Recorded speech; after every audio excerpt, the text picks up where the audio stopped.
رمضان المبارک نہایت مقدس اور بابرکت مہینہ ہے۔ بڑے خوش نصیب ہیں وہ لوگ جو اس ماہ مبارک کا ادب و احترام کرتے ہیں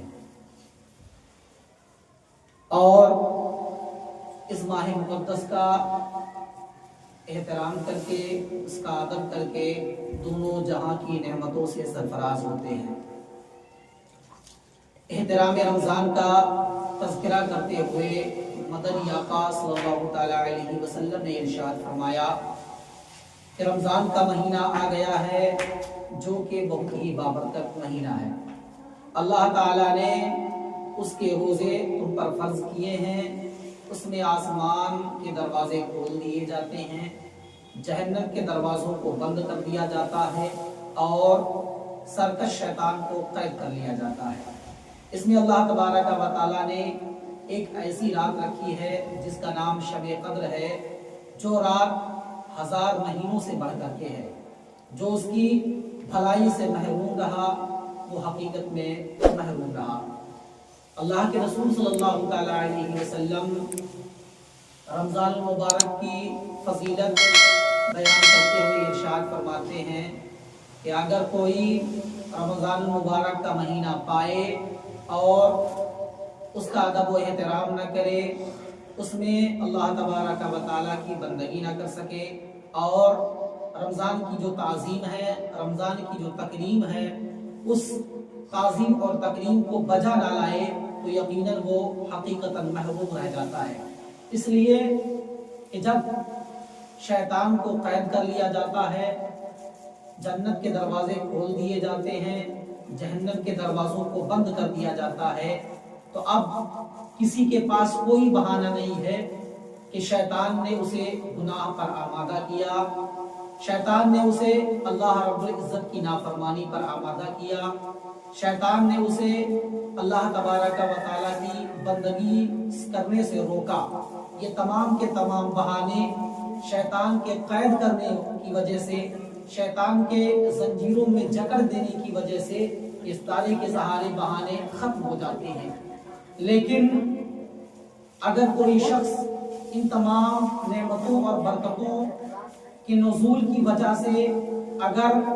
نازل ہونے کے باعث پھر بھی وہ اگر اللہ تبارک و تعالیٰ کی بندگی نہ کر سکے، اللہ رب العزت کی عبادت نہ کر سکے اور روزوں کو ترک کرے، نمازیں ادا نہ کرے اور تلاوت قرآن نہ کر سکے، تو یقیناً وہ رمضان کی برکتوں سے محروم ہو جاتا ہے۔ وہ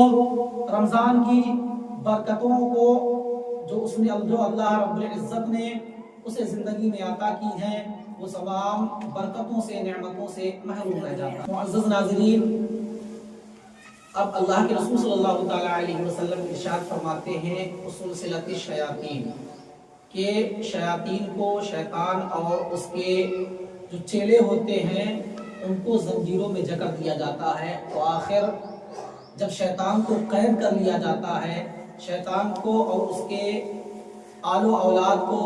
جب زنجیروں میں جکڑ دیا جاتا ہے تو آخر انسان گناہ میں مبتلا کیوں ہوتا ہے؟ تو اس کا جواب یہ ہے کہ اللہ کے رسول صلی اللہ تعالی علیہ وسلم نے جو ارشاد فرمایا ہے کہ شیطان کو اور اس کی آل و اولاد کو زنجیروں میں جکڑ دیا جاتا ہے، تو آخر پھر لوگ گناہ کیوں کرتے ہیں، اللہ تبارک و تعالیٰ کی نافرمانی کیوں کرتے ہیں؟ تو حقیقت میں ابلیس کو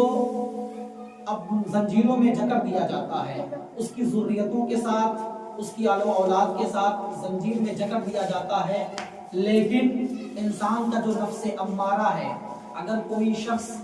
گناہ میں رمضان مبارک کے اس مقدس اور پاک مہینے میں اگر گناہ کا ارتکاب کرتا ہے، اگر کوئی اللہ رب العزت کی نافرمانی میں مبتلا ہوتا ہے، اللہ تبارک و تعالیٰ کی عصیانی میں مبتلا ہوتا ہے، تو وہ یقیناً اس کے اپنے نفس کی وجہ سے ہوتا ہے، وہ اپنے نفس کی وجہ سے، اپنے نفس امارہ کی وجہ سے وہ گناہوں میں مبتلا ہو جاتا ہے۔ اور اللہ کے رسول صلی اللہ تعالی علیہ وسلم نے جو ارشاد فرمایا ہے وَسُلْسِلَةِ الشَّيَاطِينُ، اور شیاطین کو زنجیروں میں جکڑ دیا جاتا ہے، یقیناً 100% اللہ کے رسول صلی اللہ تعالی علیہ وسلم نے